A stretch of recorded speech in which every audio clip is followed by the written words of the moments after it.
एक बहुत बड़ी बात बताने जा रहा हूँ, लिख लेना डायरी में। पैर सबका मत छुआ करो। पैर दुनिया में सिर्फ दो लोगों का छुआ करो, एक अपने माँ बाप का, एक जिसकी वजह से तुम्हारी जिंदगी बदली है। हम तो नहीं लड़ सकते चुनाव इस देश, हम -40 वोट से हार जाएंगे। पैर तो ना छुएंगे किसी का, जाकर वोट दो चाहे बाढ़ में जाओ। ना जाहिलों का देश है ये, नौकरों का पैर छूते हैं, बहुओं को मारते हैं, जिसका पैर छूना चाहिए उसको मारते हैं। बड़े वाले फूफा आए नीचे बैठे हैं, 4 घंटे उनके साथ बैठे हो, नहीं तो नाराज हो जाए बेनाराज। जब तुम्हारा किस चीजों से काम चले, तुम किसी चीज को विलासिता के लिए मत लो। वो भ्रम है तुम्हारा कि मैं 2 लाख का सूट पहन लूंगी तो पूरी दुनिया मुझे देखेगी। कोई नहीं देखेगा। तुम जब भी तुम्हें दुनिया देखेगी तुम्हारे कर्मों से देखेगी, क्योंकि तुम किसी की सिर्फ शरीर खरीदते हो, उसकी चेतना नहीं खरीद पाते। पर जीवन में ये पता होना चाहिए किससे लड़ना है और किस लिए लड़ना है।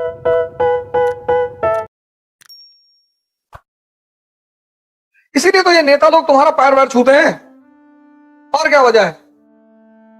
हिंदुस्तान में अगर आप इलेक्शन लड़ना चाहते हैं, यूपी बिहार में, तो आपको एक कला आनी चाहिए, पैर छूने की कला। और पैर सबका मत छुआ करो। पैर दुनिया में सिर्फ 2 लोगों का छुआ करो, एक अपने माँ बाप का, एक जिसकी वजह से तुम्हारी जिंदगी बदली है।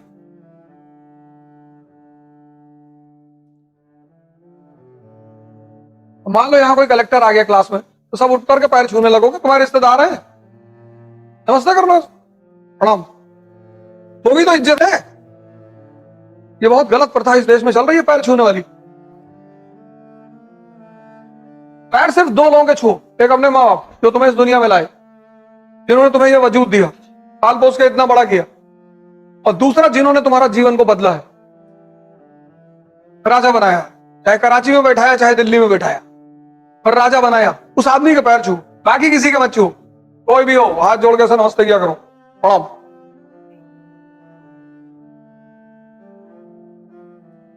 हम तो नहीं लड़ सकते चुनाव इस देश में,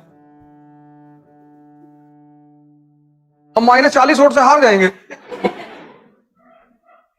पैर तो ना छुएंगे किसी का, जाके तुम वोट दो चाहे बाढ़ में जाओ, पैर छुएंगे वे। हमको किस चीज की मालिक ने कमी दी जो तुम्हारा आके पैर छुए? तुम्हारे लिए काम करने आए और तुम्हारा पैर भी छुए, और तुम्हारा छुए तो छुए, तुम्हारे घर आए बोले गाय का भी छू लो। कई नेताओं को मैंने देखा है, गांव में गए गाय का पैर छू लिए, मुसलमानों घर गए बकरी वकरी का पैर छू लिए। और यहाँ के लोग ऐसी बातों में तारीफ बहुत करते हैं कि भैया घर आए थे और बकरी का पैर छू के गए। पागल है ना यहाँ की जनता।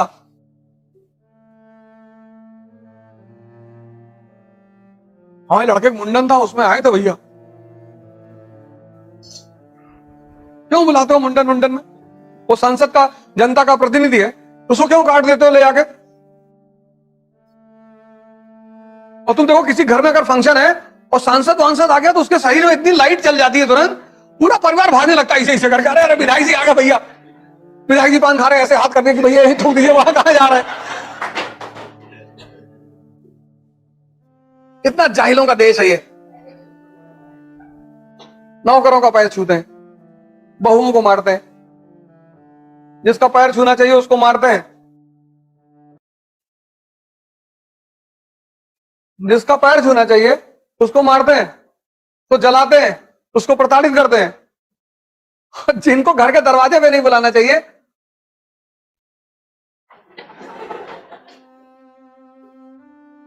अब जब तुम नेताओं को देखोगे तुमको ये तुरंत याद आएगा, तुमको हंसी हो पाएगी तोड़ना मत है।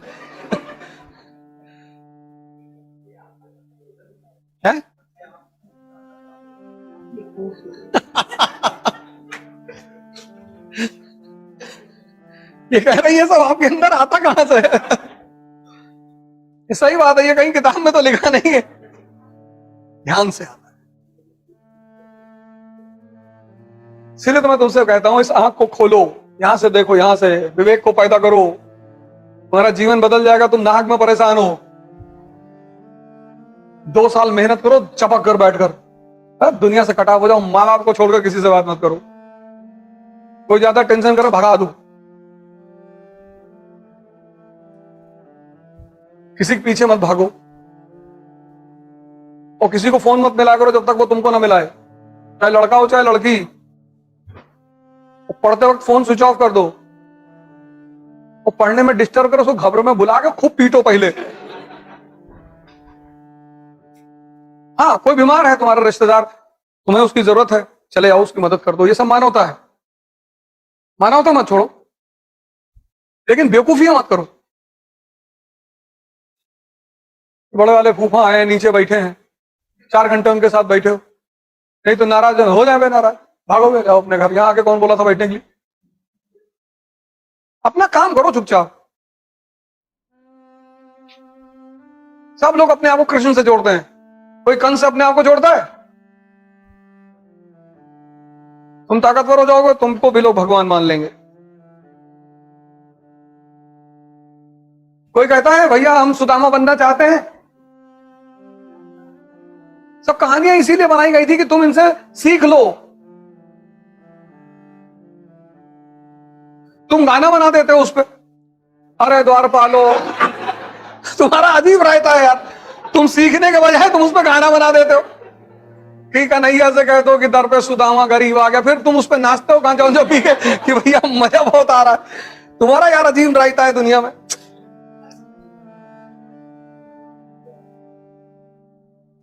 अरे भैया गलत कह रहे हैं, बताओ। गजब आदमी हो यार, तुम तो ऐसे हंस रहे जैसे लग रहा है कि हम कोई चीज, तुम नहीं देखते इन चीजों को, तुम हंस इसीलिए रहे हो कि हमको ये चीजें क्यों नहीं दिखाई पड़ी।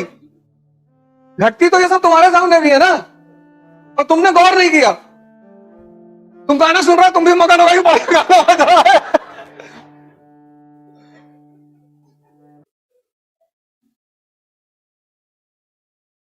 हम गाड़ी चलाते हैं तो उल्टे सीधे गाने पे आते हैं, उपेंद्र राणा के गाने, हम ठाकुर सुपरस्टार, और उससे गाड़ी चलती 500 की स्पीड पे।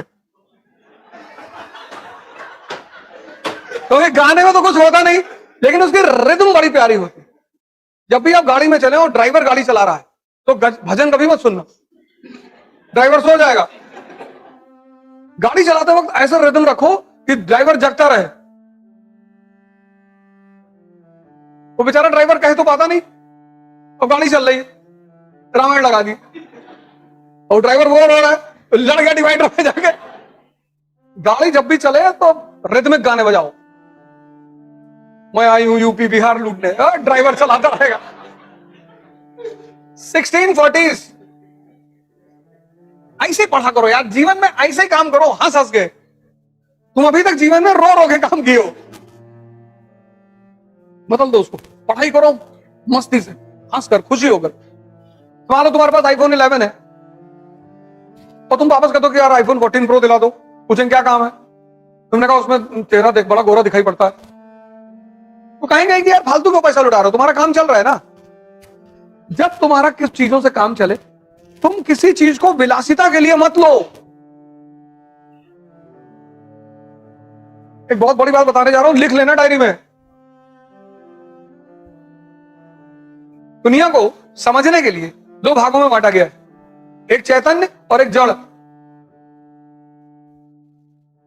चैतन्य, चैतन्य मतलब कॉन्शियस, और दूसरा जड़। जैसे कुर्सी है ना, ये जड़ है, और तुम कॉन्शियस हो। सुन लेना, बहुत बड़ी बात बताने जा रहा हूं, तुम पैसा ज्यादा वेस्ट करते हो।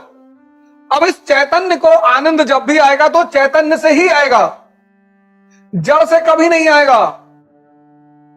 तुम 50 लाख की घड़ी लगाकर कभी आनंदित नहीं रहोगे।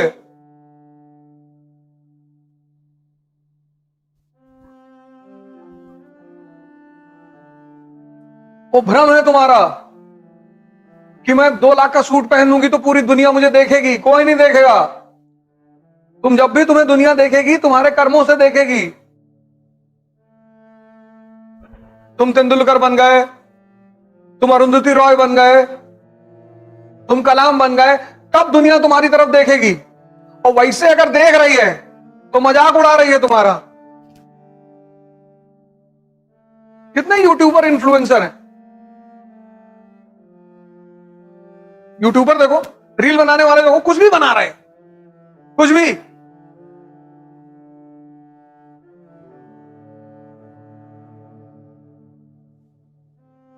इसके चक्कर में तुम मत रहो। इसीलिए प्रोस्टिट्यूशन को पाप माना जाता है, वैश्यावृत्ति को। क्योंकि तुम किसी की सिर्फ शरीर खरीदते हो, उसकी चेतना नहीं खरीद पाते। विवाह में चेतना भी साथ में आती है, वो पत्नी। इसीलिए वैश्यावृत्ति को पाप माना जाता है, क्योंकि जड़ को तुम कभी भोग ही नहीं सकते।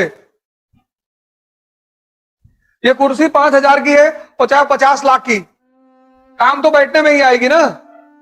तो विद्यार्थी के रूप में, प्रतिस्पर्धी के रूप में तुम जितनी चीजों की जरूरत हो बस उतना ही लो।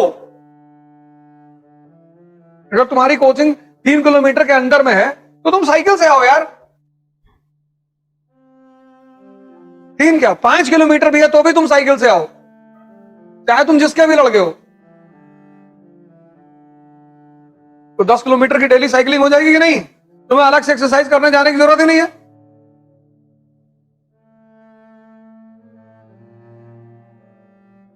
और 3 किलोमीटर में है तो पैदल आओ, किताब उताब लिए पैदल लेके चले आ रहे। 6 किलोमीटर की वॉक हो गई, अलग से जिम वम जाने की जरूरत ही नहीं। लड़ना बहुत जरूरी है, और जीवन में यह पता होना चाहिए किससे लड़ना है और किस लिए लड़ना है। यह जिसको नहीं पता वो बहुत परेशान है। तुम गांवों में देखो, एक एक बिस्सा जमीन के लिए लोगों ने अपने आप को बर्बाद कर डाला। एक बिस्सा जमीन के लिए मुकदमा लड़े, 15 बीघा बिक गया। देखो अपनी तरफ गांव में क्या हाल है। लड़ना है लाइफ में, ये लड़ाई ही तो चल रही तुम्हारी आईएएस की तैयारी, लड़ाई है ये। लड़ाई सही है, सही लड़ रहे हो। घर में अंबेडकर की फोटो लगा लो, गांधी की लगा लो, भगत सिंह लगा लो। जब निराश हो तो एक बार इन लोगों को देख लिया करो, दो ऊर्जा से भर जाओगे एकदम से। विवेकानंद की लगा लो। इसीलिए तो हिंदू मूर्ति पूजा करते थे, मूर्ति से कुछ मांगते नहीं थे, उससे ऊर्जा मिलती थी। जब मूर्ति की तरफ देखते थे तो राम के बारे में सोचते थे कि 14 साल जंगल में रहे। तो जब दूसरे की बुराई, जब दूसरे की संघर्ष सुनते हो तो अपना छोटा लगने लगता है। जैसे तुम एक सब्जेक्ट में फेल हो गए और तुम्हारा दोस्त 2 सब्जेक्ट में फेल हो गया, तो तुम्हारा दुख कम हो गया। तुम घर आके ये नहीं कहोगे मैं फेल हुआ, तुम कहोगे पिंटू 2 सब्जेक्ट में फेल हो गए। और मम्मी पूछेगी तुम, बोले हम तो एक ही में हुए। ये इसीलिए मैं तुमसे कहता हूं बायोग्राफी पढ़ने के लिए। जब महान पुरुषों की बायोग्राफी पढ़ोगे, उनका संघर्ष देखोगे तो तुमको अपना संघर्ष छोटा लगने लगेगा, और वहां से तुम्हें साहस मिलेगा, उत्तेजना मिलेगा।